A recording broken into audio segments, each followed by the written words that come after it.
let's jump right in. I thought before we do that, I'd wet some whistle with a delicious glass of this ice cold milk beverage. Now, this Ah, is so I now know I now. know one thing about you now, Michael. You are rich. You are a rich man.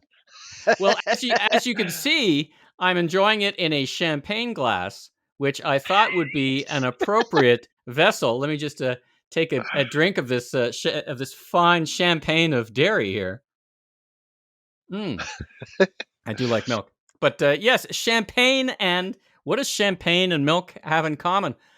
All right, let's get into this whole dairy price thing. So Oh yeah. you've been in the media. It's so interesting, right? So it all starts with basically a press release in the equivalent of the dead of the night. I mean, if you're a press PR expert and you want to bury a body, you release a press release on a Friday, Very right? late. That's That's kind right. of Absolutely. that's pure Textbook. tradecraft. Nobody Textbook. textbook tradecraft.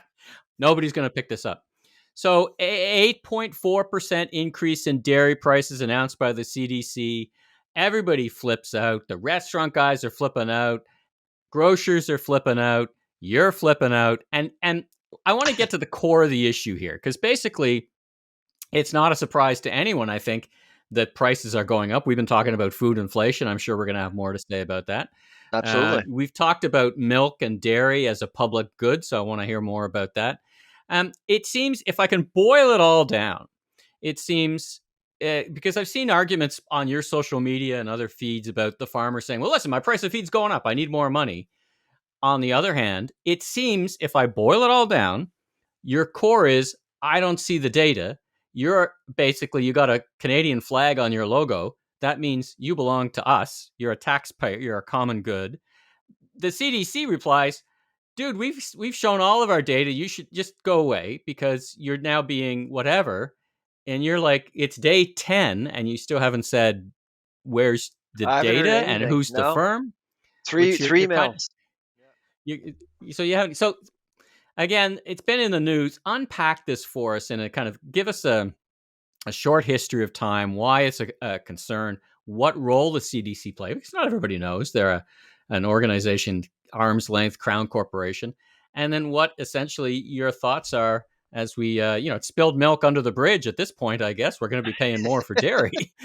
Pretty much. I mean, some people are saying, well, this is we're talking about farm gate prices. It doesn't necessarily mean that retail prices will be impacted. Well, actually, yes, the correlation is quite strong over the years. We've seen it. Um, yeah, the CDC, I mean, the Crown Corporation called the Canadian Dairy Commission was created back in 1967 when the Canadian Dairy Commission Act was signed. And 91% of Canadians actually don't even know it exists. So if you didn't know it didn't exist, it existed, you're not alone. Um, the CDC is the cornerstone of supply management, really, at the federal level. It's in the middle of what I call the moral contract between the dairy industry and Canadians. It's a corporation owned by Canadians. Its job is to set a fair price for farmers so they can actually make a decent living in Canada. And in return, Canadians have access to wholesome, good milk, good dairy products at a decent price. And of course, we retain domestic production. That's the key here. Supply management is really about keeping farms here in Canada. Now, when you say Canada and dairy farms, my assumption or my understanding is that is by and large Quebec and Ontario. But how across the country is dairy farming? I always think of Quebec when I think of dairy farming, but maybe that's just my bias. Yeah, no, it's basically 80% of dairy production in Canada is in both Quebec and Ontario. So, and that has happened over time. Mm. Most of the processing occurs in Quebec and Ontario. That's why there's been a lot of consolidation in dairy production. And in fact, the supply management was actually designed to prevent consolidation to occur. In 1970, we had almost 45,000 dairy farms in Canada. Now we're down to about 10,000 today. And this month, we are likely to lose about 20 to 25 farms this month. And so the system is not there to protect dairy farming. It's there to protect some dairy farmers. And I think that's what people are starting to understand. And the way that the CDC operates, the press release on on a Friday night, no raw data, no communication with media and everything else. I think people are starting to realize that the Canadian Dairy Commission, a crown corporation, and the Dairy Farmers of Canada are one. That's Mm, mm. basically what has happened. I knew it was going on for many years. I studied the CDC for now 20 years, and I knew there was this confusion, and even the 80 people working at the CDC are probably very confused about their mandate, which is probably why I'm not getting any emails back from them, because they probably feel it's not their job. They are public servants. They do work for the Canadian public. So, how does such a thing happen? I mean, okay, 25 dairy farmers are going out of business. Part of the rationale, which I wholeheartedly support, is uh, domestic creation and lack of concentration. So it is, as I understand it, a lot of small independent farmers who make the delicious milk. I love milk of any kinds of sorts. So what's going wrong? Why don't I guess asked differently? If 25 dairy farmers are going out of business, is it because their costs are making dairy farming too expensive? And does this then justify an 8% increase? So is it the percentage of increase, the 8%, 8.4, I think, that bothers you more than the process behind it? Or are those two things connected in your mind? Well, let's talk about the 8.4% first. I actually do believe that dairy farmers deserve that amount and probably more, to be honest. Given what's happening around the world, frankly, I wasn't overly surprised by the 8.4%.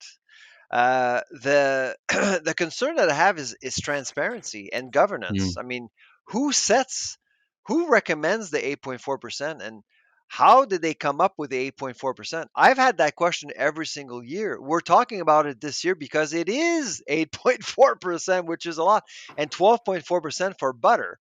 And we all know why butter is Mm. going up 12.4%. Buttergate, It's Buttergate. because of Buttergate, and but they're not saying it. They don't want to say it Mm. because it looks bad on the industry. Why is it that the CDC, the Canadian Dairy Commission, is concerned about the image of the industry? I do not understand that at all. Uh, They should be not arm's length. They should be very separate entities. Absolutely, Uh, very objective. Now, let's say, for argument's sake, that we go ahead with the recommendation, we go ahead with the 8.4%. What do you think is going to happen with the rest of the industry? How do you think processors are going to get? How do you think um, Lactalis, Saputo, and on Friday night when the news came out, I actually didn't know because it happened on a Friday night. I got a phone call from a very good buyer of milk, industrial milk, who told me, asked me, "Did you see the news? What news?" He was the one that told me because he was panicking. He was wondering whether or not he should sell his plant because he can't see how he can be profitable. So these processors will likely go south to get their dairy proteins as they did before with the dairy filtered milk episode, which really lasted about 3 years. And now so this is let's the talk. biggest concern of mine, and which Mm. is why a reduction in quota is likely possible, which could lead to more farms disappearing, leaving the industry. Which seems to be the antithesis of everyone's objectives, right? I mean, it was all started to do the exact opposite of these Dairy consequences, right? farmers are defending a system that's actually killing dairy production. That's the thing. I've been saying it Now, for so many years, but s- but dairy farmers themselves, I wonder if they actually care about the industry, because if they leave, they cash out. They'll make money anyways. That's the mm, thing. So, mm, and the people who stay in the industry will continue to make good money. And if they dump yeah. milk, they're compensated. They actually get money from the government over the next 3 years, almost $2 billion, and we spoke about that. So, I mean, the system doesn't really incentivize the industry, dairy farmers, not to really think about the welfare of the sector itself. One of the things you mentioned that I was intrigued at, I think you called it the importation of illegal industrial dairy products. You just That's the described a adulterated process. milk. Yeah, that's the dairy protein situation. And so there are different ways of calling these dairy proteins. And Yeah. frankly, if you want to save a bit of money, and by the way, if you're buying industrial milk in the US, it's a quarter of the price. A Huh. quarter of the price. How is the That's a big quality? difference. Like my and maybe this is just a bias, but my understanding of milk in the U.S. is the quality of like to like milk on regular is lower than it is in Canada. Would you agree, or am I just thinking about that? I mean, I remember reading something that the Americans allowed more chemicals or more different things in their Growth milk, and hormones, yeah, BST, yeah, blah blah blah. So this is again the dairy farmers of Canada's playbook of of playing that fear factor. The mm, reality in the US is that there are several ways to produce milk. Unlike Canada, where you have to follow strict protocols, in the US you have different ways to manufacture milk. About 5% of dairy farms in the US are actually using growth hormones. yeah, 5%. And that 95% are 5% not. won't export to Canada.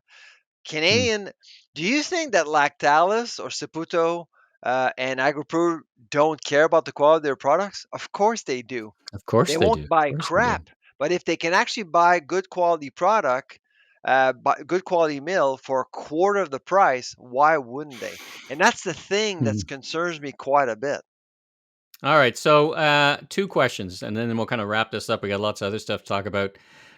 Question one is: you said if this goes through. I think that's what you said. Is this not a done deal? Is there something that can, reverse this decision? And I guess the second thing is, all right, I'm going to make you the president, chair, director general, grand poobah of the dairy industry. What would you do, and how would you do it differently? That could be an entire episode separately. So first of all, is this a done deal? And then secondly, it's probably a bit of an unfair question because it's a very big question. Yeah. If I waved a magic wand or a champagne glass filled with milk in your direction, and you were now in charge, what would you do differently? So first thing is, Yeah. done deal? Yes or no? Well, let me ask you a question, Michael. If I offer you a raise, would you take it? I think hard. No, I'd take it. Yeah, I'd take it for sure. Of course, That's the of question course. you're asking about the But provincial boards. So but and frankly, Quebec, by the way, Quebec is asking for more than 8.4%. They think it's not enough. yeah. This is what supply management forces dairy producers not to think about marketability, not Mm, to think about consumers themselves. They just think about farm gate, they think about price. That's it. So they think that 18% should be the appropriate percentage. Can you imagine 18%? wow. It's crazy. So there's a complete disconnect between what goes on the farm in Canada versus what's actually happening in grocery stores affecting us, all And of us. restaurants, right? And the restaurant Yeah. industry is, as you know, restaurants don't resell. It's an input. It's a cost input. And in some things, I'm sure if you're right now Tim Hortons or Starbucks, this is bad news because Y- there's a If you lot you don't talk to charge. Todd, if you talk to Todd, the CEO of Restaurants Canada, he'll tell you pizzerias are Mhm. livid right now because half the cost to produce one pizza, it's the cheese. Sure, That's what's going to sure. happen with cheese. It's going to increase significantly next year. So it's really tough. And so going back to the CDC and to answer your second question, I would say change the governance, give a voice to processors, give a voice to restaurants and consumers so And you can grocery. actually make governance work for Canadians. And secondly, you got to work on transparency and make that raw data available because right now, I mean, the reports that they post on their website is worthy. I mean, I actually think that a undergraduate accounting student can actually do a better job than what they're doing right now. It's the same report every year, Mm, worded the same way, and the CDC has claimed several times now in the media that accountants are behind the right. pricing formula. Which ones? Which No ones? Who's? no word in terms of which firm is behind the numbers, which account is behind the numbers, and frankly, I'm quite concerned about that statement because I'm not sure there are any accountants behind these numbers. That's the thing. Because we Mm. don't know if the raw data was verified by accountants because it could be self-reporting. I mean, they call farmers, say, listen, how much does it cost you to heat your barn this year? Oh, it's and they don't verify anything. So Canadians may be paying for averages and mediocrity. Averages and anecdotes. Um, Yes. all right. Well, let's leave it there because I think we could talk about more of this as this story Oh, develops. Kind I of a will start getting to a lot of nasty emails again. you got to answer all those nasty emails.